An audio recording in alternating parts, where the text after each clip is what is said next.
कान के पर्दे फाड़ देने वाली दहाड़ और पलक झपकते ही सड़क पे गिरे उसके दोस्त को अपने जबड़ों में दबाए जंगल की ओर ले जाता वह बाघ। कुछ पलों के लिए तो उसकी समझ में ही नहीं आया कि उनके साथ आखिर ये क्या हुआ, लेकिन जैसे ही थोड़ा होश आया तो सामने दिखी बारिश में भीगी सुनसान सड़क के किनारे पड़ी उनकी मोटरसाइकिल, जिसकी लाइट अभी भी जल रही थी और रात के गहरे सन्नाटे को चीरती जंगल से बाघ द्वारा उसके दोस्त को झाड़ियों में घसीटे जाने की आवाज।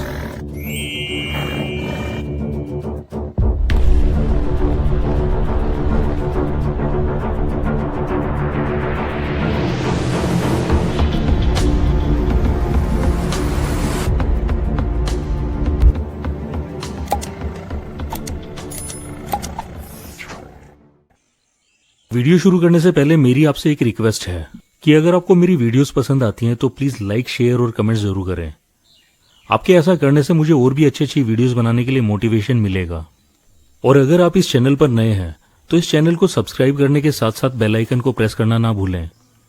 ऐसा करने से मेरे आने वाली वीडियोज़ की नोटिफिकेशन आप तक टाइमली पहुँच पाएगी और हमारा साथ ऐसे ही बना रहेगा।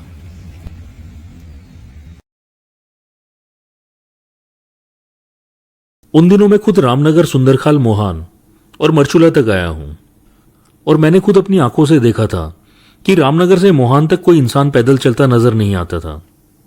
दिन के समय शायद ही कोई मोटरसाइकिल से इस रास्ते पर ट्रेवल करता था और शाम होते ही रामनगर से ऊपर पहाड़ की तरफ जाने वाले लोग अपनी मोटरसाइकिल को किसी बड़े वाहन, ट्रक या टेम्पो में चढ़ाकर किसी सेफ जगह तक लेकर जाते थे और फिर उतारकर आगे का रास्ता तय करते थे।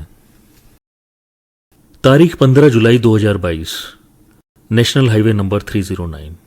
बाघ द्वारा ठेकेदार खलील को मारे जाने के ठीक एक महीने बाद धनगढ़ी गेट से लगभग 135 किलोमीटर दूर अमरोहा स्थित जिहाल गांव के 25 वर्षीय अफसरुल, जिसे गांव में सभी बूढ़ा कहकर बुलाते थे, और उनका बचपन का दोस्त अनस, इन दोनों ने शुक्रवार की नमाज अता कर पहाड़ों में घूमकर आने का प्लान बनाया और दोपहर बाद ये रानीखेत और अल्मोड़ा की तरफ मोटरसाइकिल पर सवार होकर निकल गए। उस रात इन्होंने अल्मोड़ा में ही विश्राम किया और अगले पूरे दिन पहाड़ों में घूमते रहे। इन्होंने सोचा था कि पूरे दिन घूमकर रात तक ही वापस अपने घर पहुंच जाएंगे। रानीखेत से अपने घर वापसी के समय शाम करीब 5 बजे रास्ते में इनकी मोटरसाइकिल में पंचर हो जाता है और कुछ किलोमीटर बाइक को पैदल खींचने के बाद इन्हें पंचर लगाने की एक दुकान भी मिलती है, जहां से पंचर लगवाकर आगे का सफर शुरू कर देते हैं। धीरे धीरे अंधेरा होने के साथ आसमान में घने काले बादल छाने लगे, जिस कारण वो रात और भी गहरी काली होती जा रही थी और अब बारिश भी शुरू हो गई थी। पहले बाइक का टायर पंचर और अब तेज बारिश, कुछ भी ठीक नहीं हो रहा था और बाइक चला रहे अनस को एक और डर सता रहा था कि बीच रास्ते में कहीं बाइक का पेट्रोल खत्म ना हो जाए, क्योंकि अगले 30-35 किलोमीटर तक कोई भी पेट्रोल पंप नहीं था। फ्यूल टैंक चेक करने के बाद भूरा ने उसे आश्वस्त किया कि वो बड़े आराम से रामनगर तक पहुंच जाएंगे। रात करीब 7:45 बजे ये मोहान चौकी पर पहुंचने ही वाले थे। वैसे तो बाइक अनस चला रहा था, लेकिन हेलमेट अफसरुल ने लगा रखा था। मोहान चौकी पर पहुंचने से पहले अनस ने चौकी पर चेकिंग के डर से अफसरुल से हेलमेट मांगकर पहन लिया, ताकि चेकिंग के दौरान उन्हें कोई दिक्कत ना हो। सबसे पहले मोहान के बारे में मैं आपको कुछ बताना चाहूंगा। रानीखेत से रामनगर के रास्ते में एक तिराहा बनता है, जहां से जिम कॉर्बेट नेशनल पार्क का एरिया शुरू हो जाता है। यहां से एक रास्ता मरचूला तो दूसरा रास्ता रामनगर की तरफ जाता है। इस तिराहे को मोहान का तिराहा बोलते हैं। मोहान चौकी पार करते ही बाईं ओर एक छोटा सा गांव मोहान और उसके साथ सटा अमरपुर गांव पड़ता है, और इन दोनों गांवों के करीब 700 मीटर के अंदर ही इस गांव का आखिरी पॉइंट आता है, जहां से करीब 5 किलोमीटर दूर धनगढ़ी नाला है और उस नाले से 20 किलोमीटर दूर रामनगर शहर स्थित है। और यह पूरा रास्ता घने जंगल के बीच से गुजरता है। रात करीब 8 बजे बारिश तेज हो जाने के कारण दृश्यता और भी कम हो गई थी और किसी भी अनहोनी से अनजान इन दोनों ने मोहान चौकी पार करी और धीरे धीरे आगे बढ़ने लगे। चौकी पार करके करीब 700 मीटर दूर इंसानी आबादी का आखिरी घर है और यहाँ से सड़क के दोनों ओर जंगल शुरू हो जाता है। सड़क थोड़ी सी चढ़ाई के साथ पहले हल्का सा बाईं ओर घूमती है, फिर एकदम दाईं ओर घूमकर अंग्रेजी के अल्फाबेट एस का आकार लेकर एक ब्लाइंड स्पॉट बनाती है। जहां से रास्ता एस का आकार लेता है वहां बाईं ओर गहरी खाई है जिसमें घनी झाड़ियां, सेमल के पेड़ और बेत का जंगल है, और दाईं तरफ पहाड़ी है। ठीक मोड़ पर एक दाईं ओर प्राकृतिक टीला सा बना हुआ है। जैसे ये दोनों इस मोड़ पर पहुंचे, इस टीले पर पहले से एक हाथ लगाए बाघ ने इनके ऊपर छलांग लगा दी और इस बाघ का अगला पंजा अनस की पैंट में फंस गया। इस जोरदार झटके से ये दोनों सड़क पर बाइक समेत गिर गए और तभी अनस को कानों के पर्दे फाड़ देने वाली दहाड़ सुनाई दी। इसने देखा कि इससे कुछ फीट पीछे गिरे इसके दोस्त भूरा को एक बाघ ने अपने जबड़ों में दबोच रखा है और पलक झपकते ही वह भूरा को नीचे खाई की ओर घसीट ले गया। इसे बाघ द्वारा अपने दोस्त को झाड़ियों में घसीटे जाने और बाघ की गुर्राहट की आवाज तो आ रही थी, लेकिन घुप अंधेरा होने के कारण कुछ दिखाई नहीं दे रहा था। कुछ पलों के लिए तो इसे समझ ही नहीं आया कि इनके साथ आखिर ये क्या हुआ। और तभी जंगल से बाघ की गुर्राहट और टहनियों की चरमराहट तेज हो गई तो अनस को लगा कि वो बाघ वापस आ रहा है। किसी तरह खड़ा हुआ और इसने धनगढ़ी नाले की तरफ भागना शुरू कर दिया। तभी सामने से आ रहे एक पिकअप ट्रक चालक ने इसे देखकर अपनी गाड़ी को रोक लिया, जिसे उसने बताया कि उसके दोस्त को शेर ले गया है। उस ड्राइवर ने अनस को चेतावनी दी कि जिस दिशा में वो भागा जा रहा है उस दिशा में तो और भी घना जंगल है और मीलों दूर तक उसे कोई मदद नहीं मिलेगी, बल्कि रास्ते में और भी जंगली जानवर मिलने की वजह से उसकी जान को खतरा हो सकता है। उस ड्राइवर ने उसे अपने साथ चलकर किसी सुरक्षित स्थान पर चलने के लिए बोला, लेकिन दहशत ने अनस के दिमाग पर इस कदर असर किया था कि उसकी कुछ समझ में नहीं आया और पिकअप ड्राइवर के बार बार समझाने के बावजूद वो उसके साथ नहीं गया। उस ट्रक के जाते ही जंगल में फिर से घुप अंधेरा छा गया। अनस को कुछ समझ ही नहीं आ रहा था कि वो क्या करे। वो वापस दौड़ता हुआ अपनी बाइक तक आया और उसे उठाकर स्टार्ट करने लगा।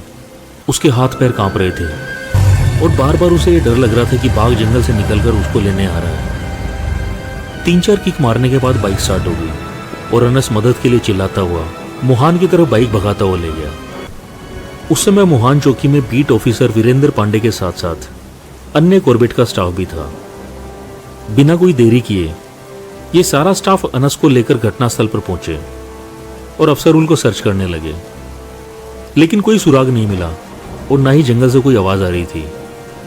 इस रोड से नीचे कई मीटर गहरी खाई है, घनी झाड़ियां, बेत का जंगल, घुप अंधेरा और तेज बारिश के कारण कुछ दिखाई नहीं दे रहा था।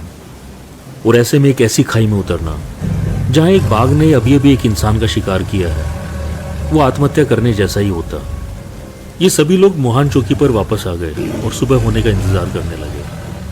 अनस गहरे सदमे में पूरी रात चौकी की खिड़की से बाहर देखता रहा।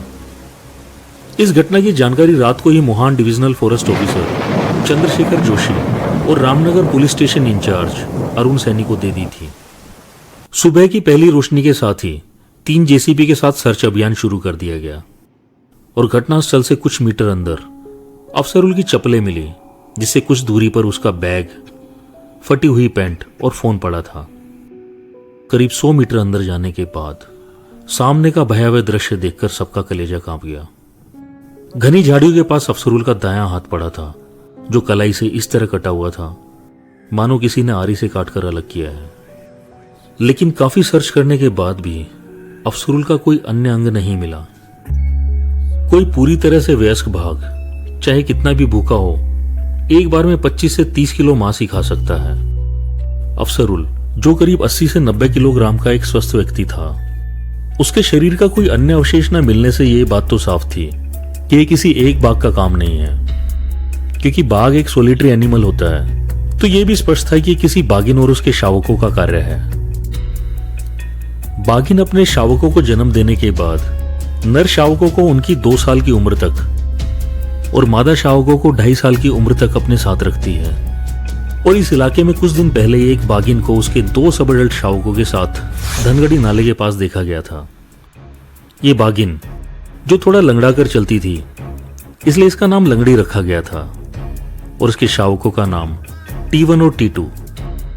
इस घटना ने न केवल इस इलाके के लोगों में बल्कि यहां से गुजरने वाले लोगों में भी इस कदर दहशत बना दी थी कि अब लोग दिन में इस रास्ते पर पैदल तो दूर, बाइक, स्कूटर या अन्य दुपहिया वाहन से भी नहीं गुजरते थे। शाम होते ही लोगों ने अपने घर से निकलना बंद कर दिया था। इस घटना के बाद जंगल विभाग द्वारा करीब 35 कैमरा ट्रैप और 2 ड्रोन्स की मदद से निगरानी रखी जाने लगी। पिछले महीने जून 15 और 17 तारीख को धनगढ़ी गेट के पास हुई घटनाओं में भी इसी बागिन और उसके शावकों पर शक जा रहा था, क्योंकि अगर भौगोलिक दृष्टि से भी देखा जाए, जहां यह पहली घटना हुई थी वहां से धनगढ़ी गेट करीब 1.5 किलोमीटर की दूरी पर स्थित है, और जहां इन बाइकर्स पर अटैक हुआ वो जगह भी उस जगह से जंगल के रास्ते करीब 2.5 किलोमीटर दूरी पर है। किसी मादा बाघ की टेरिटरी लगभग 10 किलोमीटर तक हो सकती है। साधारण बाघ इंसानों या इंसानों की बस्तियों से दूरी बनाकर ही रहते हैं, लेकिन ये बागिन और इसके शावक अब मोहान और चुकम गांव के नजदीक आने लगे थे। ऐसे में इस बागिन और इसके शावकों पर ही शक की सुई ठहरती है। लेकिन आदमखोर हो चुके बाघ साधारण बाघों की तुलना में ज्यादा शातिर हो जाते हैं।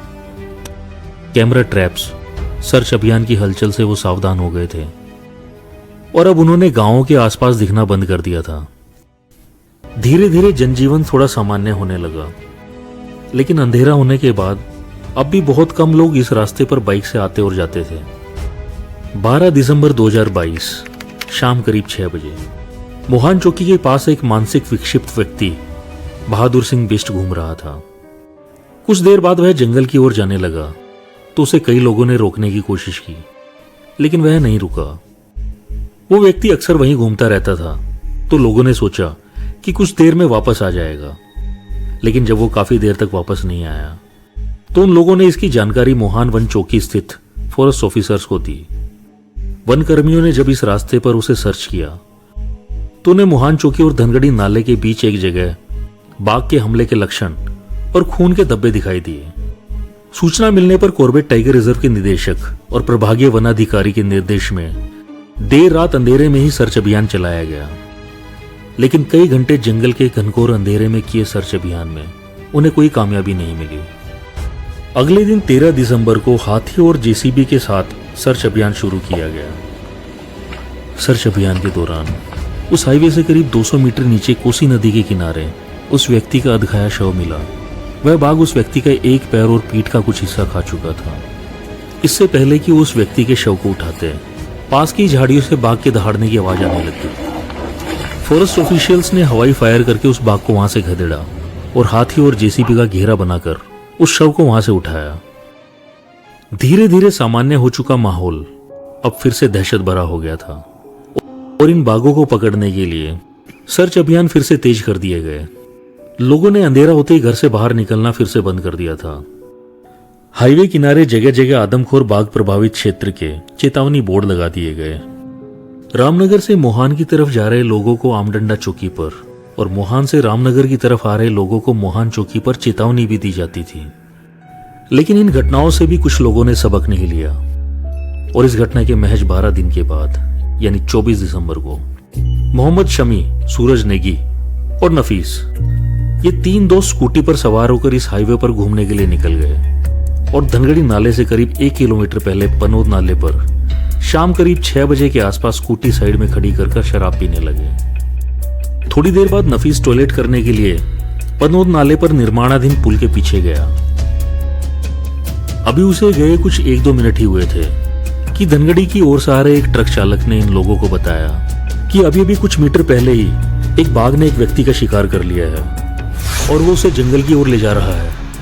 ये सुनते ही दोनों उस ओर भागे जहां नफीस गया था, लेकिन सामने जमीन पर पड़े खून को देखकर इन दोनों के हाथ पैर फूल गए और सारा नशा उतर गया। इस हादसे की खबर मिलते ही रामनगर वन विभाग की कोसी व कॉर्बेट टाइगर रिजर्व की सरबदुली रेंज के वन कर्मियों ने नफीस को खोजने के लिए सर्च अभियान चलाया। उन्हें आधी रात के करीब जंगल में नफीस का फोन और कटी फटी हालत में पेंट मिली। दोस्तों, आपने बाघ द्वारा किए हमले की घटनाओं, किस्सों व कहानियों में अक्सर शिकार बने व्यक्तियों के बारे में सुना होगा कि उनकी कटी फटी हालत में शर्ट, पैंट, जूते या उस व्यक्ति का हाथ पैर टूटा हुआ मिलता है। बाघ एक बहुत ही शक्तिशाली जानवर है।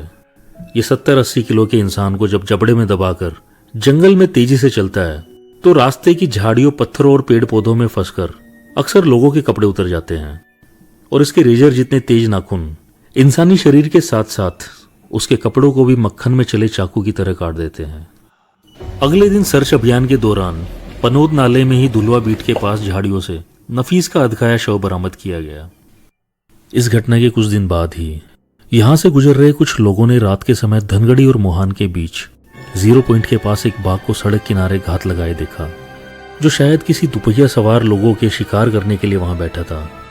ये वीडियो वायरल होते ही वन विभाग में हड़कंप मच गया और लोगों के लिए अत्यधिक खतरनाक बने इन बाघों को पकड़ने के लिए दिन रात गश्त बढ़ा दी गई। ड्रोन से मॉनिटरिंग करने के लिए 2 टीम बनाई गई। वन विभाग द्वारा रेस्क्यू कार्य में स्थानीय प्रशासन, पुलिस प्रशासन के सहयोग से रात में इस रोड पर दुपहिया वाहन से रामनगर से मोहान के बीच आवागमन पर भी रोक लगा दी गई। इस मार्ग पर मौजूद होटल और दुकानें अब दिन ढलते ही बंद होने लगी थी। 18 जनवरी 2023 सर्दी अपने चरम पर थी। शाम करीब 5 बजे अंधेरा होना शुरू हो गया था और दुकानें भी धीरे धीरे बंद होने लगी थी। सड़क पर कोई इक्का दुक्का आदमी ही दिखाई दे रहा था। तभी जंगल की ओर से गांव की तरफ आती एक बाघिन की सूचना वन कर्मियों को मिली। सूचना मिलते ही ये तुरंत उस जगह पर पहुंच गए और झाड़ियों में छुपी गुर्राती उस बाघिन के बाहर निकलने का इंतजार करने लगे। वन कर्मियों की बढ़ती भीड़ और चारों ओर से घिर जाने से गुस्साई वो बाघिन दहाड़ती हुई झाड़ियों से बाहर निकली, जिसे तुरंत ही ट्रंकुलाइजर गन से डॉट लगा दिया गया। डांट लगते हुए वो बाघिन भागकर वापस झाड़ियों में छुप गई और कुछ समय में ही बेहोश हो गई। इस बाघिन को रेस्क्यू करके ढेला रेस्क्यू सेंटर भेजा गया। बाद में हैदराबाद स्थित centre for cellular and molecular biology संस्थान ने डीएनए सैंपल की जांच करने के बाद रिपोर्ट में इस बाघिन के द्वारा इंसानों को खाए जाने की पुष्टि की। धनगढ़ी गेट के पास 15 जून 2022 और मोहान के पास 15 जुलाई 2022 को हुए हमले इंसानों को मारने और उनको खाने में यही टाइग्रस पाई गई। लेकिन बोबी पर हुए हमले और दिसंबर 2022 में हुए अन्य 2 हमलों से लिए गए सैंपल इस टाइग्रस के सैंपल्स के साथ मैच नहीं हो रहे थे। जांच में यह भी पाया गया कि इस बाघिन के कैनाइन दांत पूरी तरह खराब हो चुके थे और संभवतः इसी कारण वह अपना प्राकृतिक शिकार नहीं कर पा रही थी और इंसानों का शिकार करने लगी थी। अब वन विभाग को एक नई चुनौती का सामना करना था। इस बाघिन के 2 शावक T1 और T2 जून और जुलाई 2022 के समय तो सब अडल्ट थे और अपनी मां के साथ मिलकर इंसानी मांस भी चख चुके थे, लेकिन अब तक वो पूरे वयस्क बाघ हो चुके थे और या तो वो अपनी टेरिटरी बना चुके थे या टेरिटरी की तलाश में आसपास ही कहीं घूम रहे थे। अब इससे पहले ये बाघ किसी और घटना को अंजाम दे, कॉर्बेट टाइगर रिजर्व और रामनगर वन प्रभाग की टीम ने इनकी सघनता से तलाश शुरू कर दी और 17 फरवरी 2023 को पनूर नाले के पास से एक 3 साल के मेल टाइगर को पकड़ लिया गया और इस बाघ के द्वारा भी मानव भक्षण की पुष्टि की गई। लंगड़ी टाइग्रस और उसका वयस्क हो चुका शावक T1 अब पकड़े जा चुके थे, लेकिन दूसरा शावक अभी भी खुला घूम रहा था। काफी सर्च ऑपरेशंस के बाद भी उसका कुछ पता नहीं लग पाया, तो ऐसा अनुमान लगाया गया कि वो घने जंगल में चला गया है जहां उसने अपनी टेरिटरी बना ली है। कई महीने बीत जाने के बाद तक जब कोई अप्रिय घटना नहीं हुई तो T2 को खोजने या पकड़ने की प्रक्रिया को भी स्थगित कर दिया गया। अब इस रोड पर पहले की तरह लोगों ने आना और जाना शुरू कर दिया था। जनजीवन भी अब सामान्य हो गया था। स्थानीय होटल या दुकान वाले अक्सर पर्यटकों को इन किस्सों को बताते और सुनाते जरूर नजर आते थे और अब लोगों के मन से भी भय निकल चुका था। लेकिन 27 जनवरी 2024 की सुबह मोहान गांव के पास कोसी नदी के पार चुकम गांव में एक बाघ ने एक व्यक्ति को अपना निवाला बना लिया और ऐसा बताया गया कि उसी आदमखोर बाघिन का दूसरा शावक T2 ही था।